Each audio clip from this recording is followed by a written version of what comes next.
कभी किसी आलिम की बद्दुआ मत लेना, वरना खैरियत नहीं है। कोशिश ये करना, माना कि हाफिज तेरा भतीजा है, चचा है, भाई है, बेटा है, उसे अपना बेटा ना समझ, मुस्तफा का वारिस समझ के उसकी इज्जत किया करो। अल्लाह तुम्हें उसका सवाब अता फरमाए। तो मैं ये कह रहा था, जहां जिस चीज की जरूरत है वहां वो लगाओ। आज हमारे मदरसों की तनख्वाहें मुदर्रिसों की नहीं गई, वहां कोई पैसा देने नहीं जाता, और गोला के नाक तक भरी पड़ी है। नोटबंदी हुई ना तो बोरियों में से गले हुए नोट निकलने थे, गले हुए करेंसी गला दी कई कई करोड़ों रुपए की। अगर वही पैसा मदरसे वालों पे होता तो कितने कुरान वाले पैदा होते, कितने हदीस वाले होते, कितने तजवीद वाले होते, कितने तफसीर वाले होते।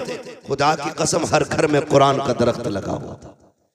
इसलिए जहां जरूरत है वहीं पे पैसा लगाइए, अपने बच्चों को आगे बढ़ाइए।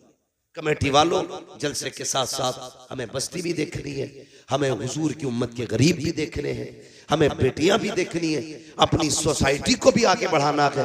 अगर जरूरत पड़ी तो स्कूल भी देंगे, जरूरत पड़ी तो कौम के लिए अस्पताल भी बनवाएंगे। कोशिश ये करेंगे जो गरीब लोग हैं हुजूर की उम्मत के, उन्हें मुस्तफा के नाम पे फ्री दवाएं मिलनी चाहिए। करेंगे नहीं, लेकिन करते नहीं लोग, सारा पैसा एडवांस रखते हैं। अल्लाह कहता है रख, कितना रखेगा? एक फोड़ा निकालूंगा भेजे में, एक ऑपरेशन 10 लाख का बैठाऊंगा, दूसरा कमर में निकालूंगा 20 लाख का ऑपरेशन, वो 4 फोड़ों में तुझे रोड पे ले आऊंगा। वो कहता है यही दौलत गरीबों पे लुटा, फिर देख मैं तुझे मौत भी ऐसी दूंगा कि तुझे मरते वक्त मौत का एहसास नहीं होने दूंगा। सौदे तो करो रब से यार, सौदे तो करो। इसलिए मेरी गुजारिश है, आप अपने पैसे को भलाई की जगह लगाइए, जरूरतमंदों पे खर्च कीजिए, जो जरूरतमंद नजर आए उन पे पैसा खर्च करें। अल्लाह ताला हमारी कौम को दिन दूनी रात चौगुनी तरक्की अता फरमाए।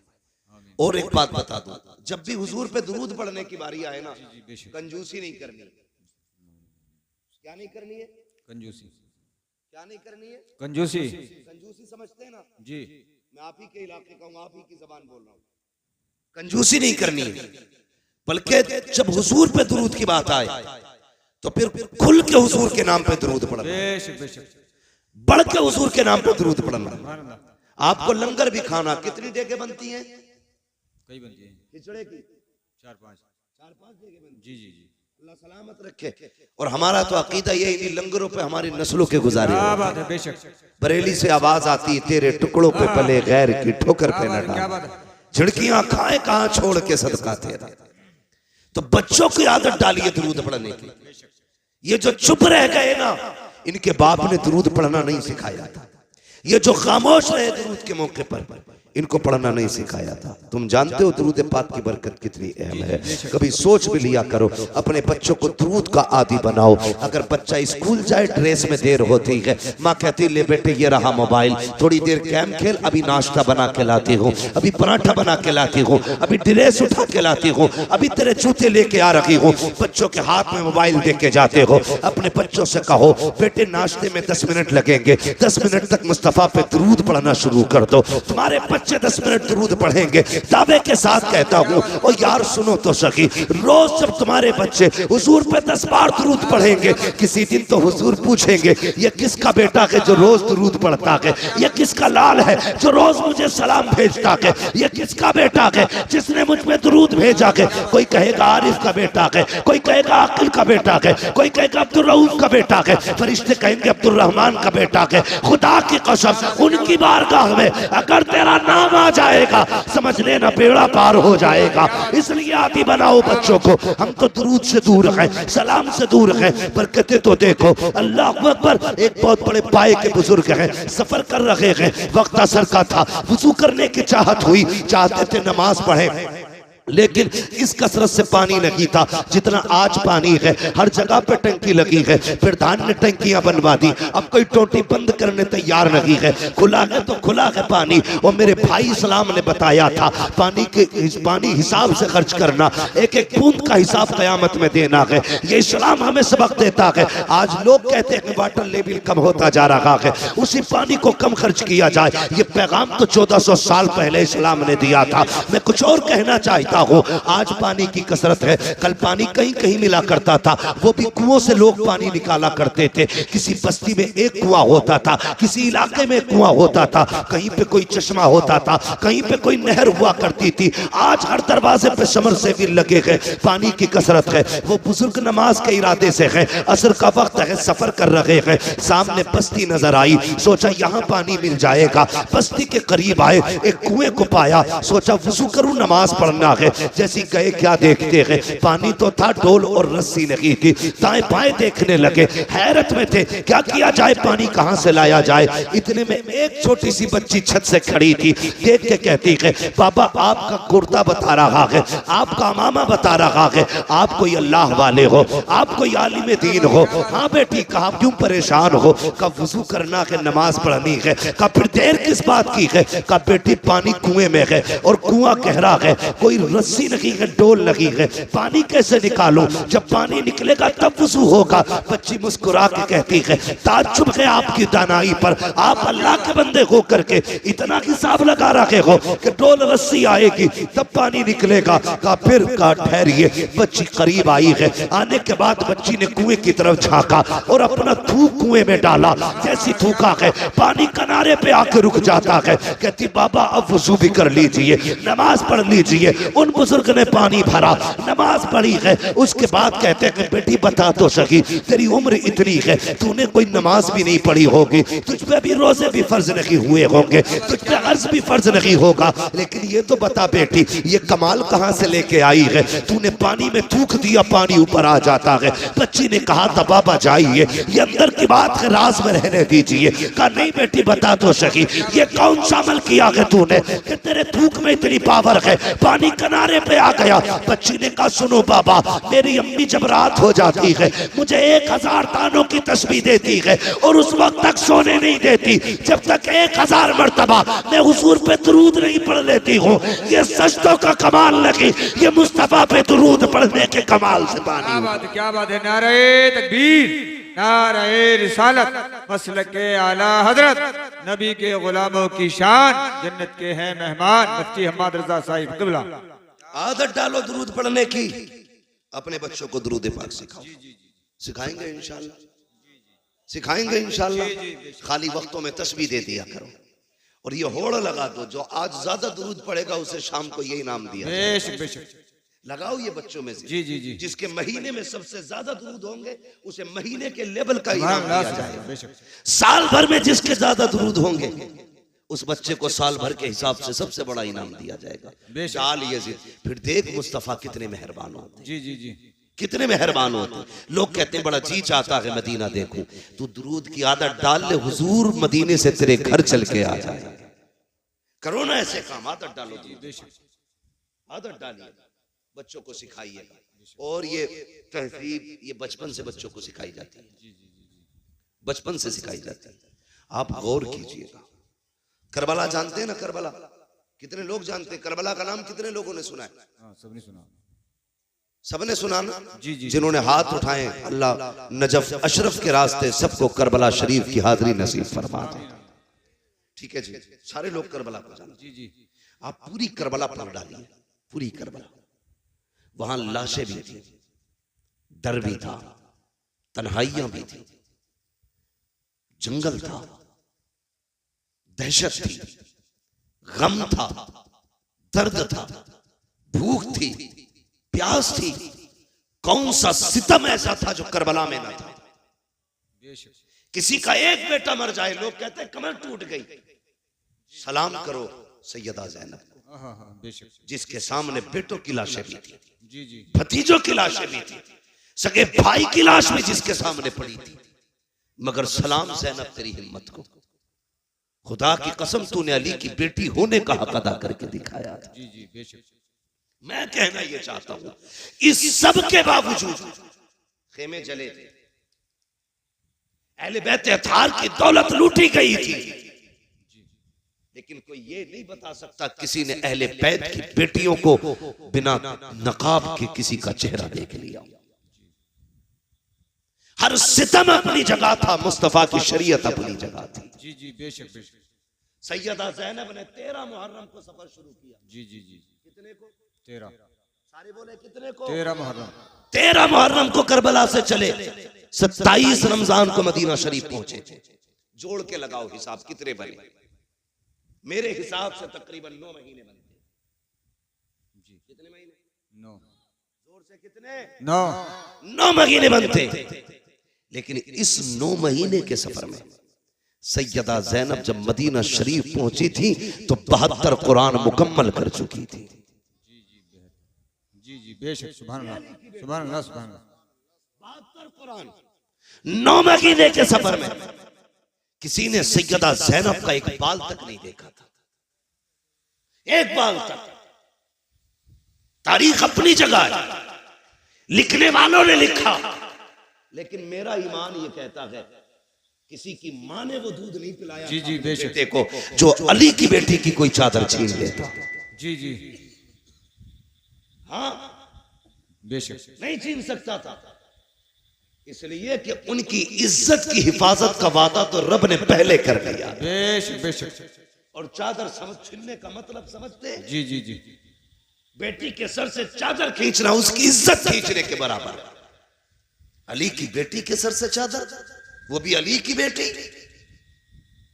जो यजीद के दरबार में खुतबा देने पे आए तो पित्ते पानी होने लग जाए। जी जी बेशक। और लोग पूछने पे मजबूर हो जाए क्या अली आ गए हैं? लोग कहें अली नहीं, अली की बेटी आ गई। ये सैयदा ज़ैनब। मैं कहना यह चाहता हूं, इन्होंने वो शरीयत का कानून पे अमल करके दिखाया कि दुनिया हैरत में है। आज कोई मिसाल नहीं मिलती है। ये उन्हीं के तरकी खैरात है जो बेटियों के सरों पे दुपट्टे सलामत हैं। ये सैयदा ज़ैनब का सदका है जो आज बेटियां पर्दों में नजर आ रही हैं। ये अली की बेटी का करम है जो तेरी मेरी बेटी की सर पे चादर रखी हुई है। ये अली की बेटी का एहसान है जो तेरी मेरी बेटी की इज्जत महफूज है। अगर अली की बेटी ने करबला में चादर न संभाली होती, आज किसी बेटी के सर पे चादर नहीं होती। और जब भी दुपट्टा देखा करो अली की बेटी को याद कर लिया करो। मैं तो ये कहता हूँ बचा के कूफे से आबिद को लेके आई है, कमर पे 12 इमामत उठा के लाई है। अली की बेटी को झुककर सलाम कर इस्लाम तेरी अमानत के घर तक बचा के लाई है। नारे तकबीर, नारे रिसालत, मसलके आला हजरत सरकार के घराने की शान, जन्नत के हैं मेहमान मुफ्ती हम्माद रजा साहिब क़िबला। आखिरी बात, आखिरी बात, 10 मुहर्रम शरीफ आती है बेशक। 10 मुहर्रम शरीफ के दिन कुछ लाइल्म लोग, ना समझ लोग, उनकी अपनी बेटियां उसको त्योहार के तौर पर यूं मनाती हैं कि सरों पे दुपट्टे नहीं होते। बुरा ना मानो, ये हमारे ही घर की बात है। अगर मैं नहीं कहूंगा तो आपसे कौन कहेगा? बेशक। मैं सिर्फ आपकी वाहवाह के लिए मैं मुंह बंद करके यहां से चला जाऊंगा, आप तो फिर वहीं रह जाएंगे ना जहां थे। मैं बताना चाहता हूं 10 मुहर्रम को अली की बेटियों ने पर्दा करके दिखाया है। बेशक। हमारी बेटियों ने दुपट्टे उतार दिए। बताइए अगर मुहर्रम के नाम पे हमारी बेटियां दुपट्टे उतार के मेले में आ गई तो कयामत में सैयदा ज़ैनब को कौन सा मुंह दिखाएंगे हम? बेशक। खुद फैसले करें। और तुम्हें बताऊं हया क्या थी अली के घर की? जी। मैंने कहा आखिरी बात है, यजीद के दरबार में अली की बेटियां पहुंची, सुबह से शाम तक खड़ी रह गई हजरत ज़ैनब और हजरत सकीना यजीद के दरबार में, सुबह से शाम तक। जब उस यजीद कुत्ते का, जब उस कुत्ते का शाम को नशा उतरा, वो दरबार में आके बैठा और उसे पता चला अली की बेटियां आई हुई है। वो हुकूमत के नशे में था, औकात भूल बैठा। कहता इनके चेहरे दिखाए जाएं। हजरत फिजा आगे बढ़ी, कहने लगी कुत्ते हद में रहे, अली की बेटियां हैं, कयामत आ सकती है, किसी गैर महरम के आगे ये चेहरे नहीं खोल सकती है। ये हजरत फिजा ने कहा कि कयामत आ सकती है, लेकिन अली की बेटियों की सर की चादर नहीं हटाई जा सकती। पूछ तुझे क्या पूछना है? कहा मुझे इनके नाम पूछने हैं। अल्लाह अकबर। कहा सबके नाम मैं बताऊंगा। वो बिगड़ा, कहा तू कौन होती बताने वाली, मैं पूछूंगा। कहा हद में रह, हम जान दे सकते हैं लेकिन अपने आकाओं की इज्जत पे आंच नहीं आने दे सकते। उसने फिर इशारा किया उस 7 साल की सकीना की तरफ जिसका बचपन आता। कहा ये बच्ची कौन है? कहा ये हुसैन की सकीना है, ये वो है जो हुसैन के सीने पर सर रख के सोती थी। उसने कहा मुझे पूछना है, ये नाम बताए। 3 मरतबा उसने कहा, जवाब नहीं मिला ना। तो कहा ये बोलती क्यों नहीं? इमाम ज़ैनुल आबिदीन ने कहा कुत्ते, इसके गले में जो फंदा पड़ा है ना, ये इतना टाइट है कि इसकी आवाज नहीं निकल रही। ढीला कर फंदा। उसके कहने से एक यजीदी फौजी आगे बढ़ा, उसने गले का फंदा खोलने के लिए हाथ बढ़ाया। हजरत सकीना दौड़ के सैयदा ज़ैनब के कदमों से लिपट गई।